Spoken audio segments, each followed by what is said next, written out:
Usually when we talk about a criminal defense, we expect arguments about alibis or maybe witness testimonies or, well, Hmm. pointing out some glaring procedural loophole. Right, yeah.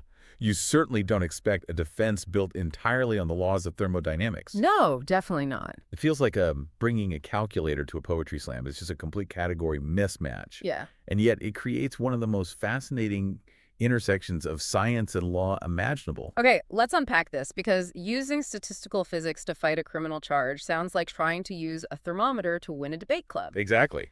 But that is the reality we are looking at in today's deep dive. You, the listener, sent us a stack of documents today that honestly literally reads like a sci-fi novel. It really does. We're looking at official legal files, a personal defense letter written directly from a prison cell, and get this, multiple comprehensive analyses from 6 major AI models. Yeah, that includes ChatGPT, DeepSeek, Gemini, Quinn, Grok, and Copilot.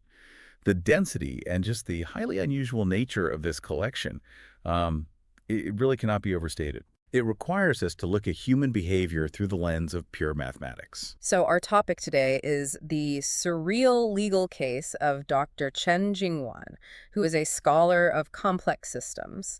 He was arrested, charged, and sentenced to 20 months in prison. Wow. And the charge was, quote, picking quarrels and provoking trouble. And the alleged crime. Retweeting a handful of posts on Twitter. That's it. So, our mission today is to explore the incredible way Dr. Chen defended himself. Because he didn't argue politics, he didn't, argue freedom of speech. No, he went a completely different route. Right. He applied the laws of statistical physics and complex network theory to scientifically dismantle a legal charge. It's brilliant.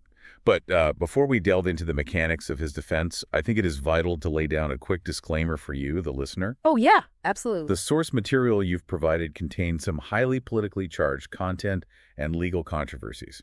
We just want to be clear. We are not taking any sides here. Right, 0 sides taken. We're not endorsing the viewpoints of the original posts, nor are we, taking a stance on the legal system involved. Our goal is strictly and impartially unpacking the scientific and mathematical arguments exactly as they are presented in the text. Yeah, we are here for the science, the math, and the logic. Full stop. Exactly. So, to understand this brilliant scientific defense against the charge, we first have to understand the specific burden of proof the prosecution was facing. Right. The context is key here. So we're dealing with Dr. Chen, a man with a PhD in physics and complex systems. And according to the case files, police broke into his home, combed through his electronic devices, and arrested him. Over retweets. Over retweets on an account that had fewer than 100 followers. And the content of these retweets was quite varied. We're looking at things like an Umbrella Girl cartoon, some personal emotional expressions, and quotes from foreign officials. Right. But the critical detail here is that none of these were his original posts. He simply hit the retweet button. Okay, but the legal hurdle for the prosecution, the actual standard they had to prove in court, was that his specific actions caused severe public disorder. Right, severe public disorder. Wait, I'm just trying to process the scale of that claim. If his account has fewer than 100 followers, and these are literally just retweets, how on earth does the prosecution mathematically link that tiny micro action to a massive society-wide macro event like severe public disorder? Well, that glaring disconnect is the core of the entire case, because frankly, they didn't. They didn't. No. The prosecution provided absolutely no tangible evidence of actual chaos. Wow. The texts note there were no riots, no network crashes, no data metrics showing a massive spike in public unrest linked to his specific account. Nothing. Nothing. They stated, simply as a conclusion, that the retweets caused severe disorder. They basically bypassed the need to prove a causal link entirely. So they just pointed at the retweet, pointed at society, and basically said, look what you did. Exactly. That feels like an enormous logical leap. It is. And Dr. Chen saw that leap too. As a physicist, he looked at that claim and realized it wasn't just legally weak, it was physically impossible. Man, okay. That brings us to the fluctuation dissipation theorem. This is where the deep dive gets heavy into the physics, moving from a courtroom into the realm of Albert Einstein. Yeah, the fluctuation dissipation theorem, or FDT. It's a cornerstone of statistical physics. Okay. It was developed progressively by Einstein, Harry Nyquist, and Herbert Callan. And the core concept is actually incredibly elegant. Lay it on me. It says that a system's response to a tiny external perturbation, So a tiny push is entirely determined by the system's own internal fluctuations, which is its baseline state of noise and activity. Okay, let me try to visualize this, because earlier I was thinking about like throwing an ice cube into a volcano where the volcano just melts the ice. That's a good start. But that only really covers the dissipation part, right? What if we use Oh. the ocean instead? Okay, let's hear it. If I throw a single pebble into a massive stormy ocean that is already tossing with hurricane waves, that stormy sea is the fluctuation, right? Yes, exactly. So the massive kinetic energy already present mathematically erases the tiny ripple made by my pebble. That's the dissipation. That is a much more accurate metaphor. The stormy ocean perfectly represents both halves in the theorem. The FDT proves mathematically that the temperament of a system is not determined by the outside force. Right. It is determined by the system itself. So if we map this onto a social network, the internet is that stormy ocean. Oh, I see. It have a massive background noise, millions of people posting, arguing, and sharing every single second.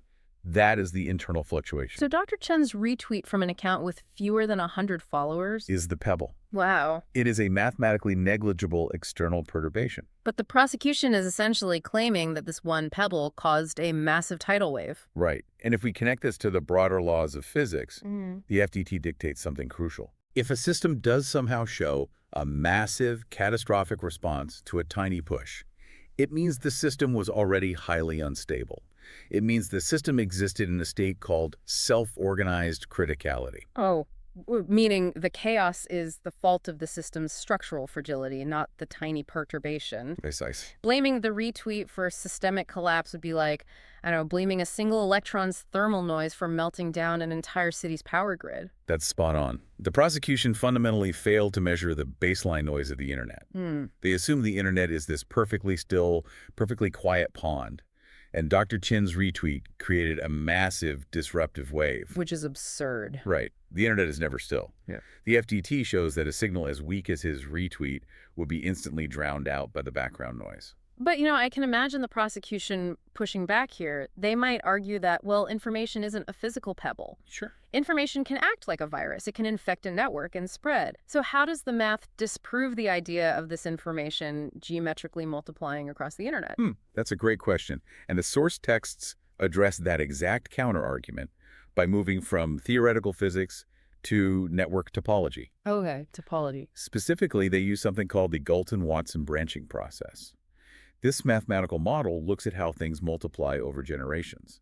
In social media terms, it measures the average reproduction number of a piece's information. Oh, okay. That sounds a lot like the R0 value we all learned about during the pandemic. It's exactly the same concept. Like, if a virus has an R0 below 1, meaning one sick person infects less than one other person on average, the virus is mathematically guaranteed to die out? Right. The concept is identical. In this process, if the average reproduction number, which is represented by the Greek letter mu or lambda, is less than 1, mathematical extinction is 100% certain. Wow, 100%. Because Dr. Chen had almost zero interaction on his account, his retweet was deep in what physicists call the subcritical zone.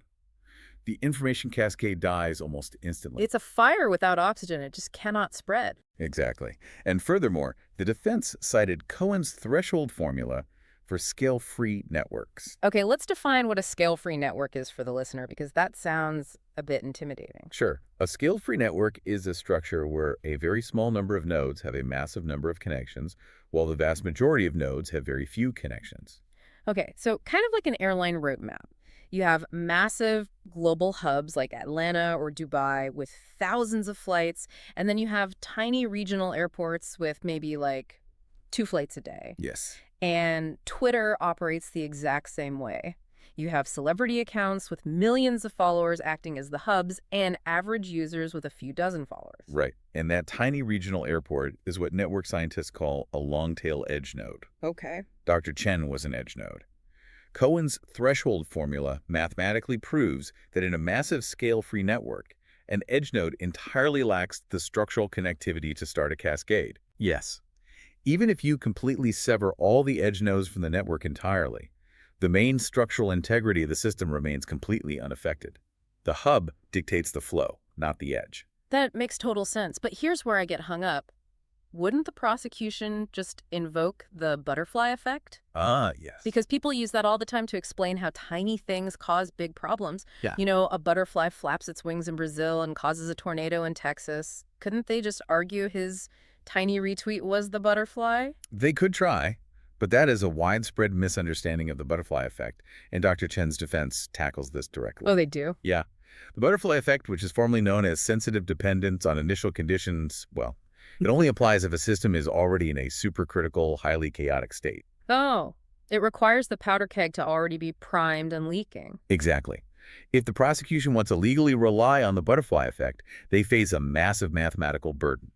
They must legally prove that the entire social network was already at the very edge of collapse before we even hit retweet.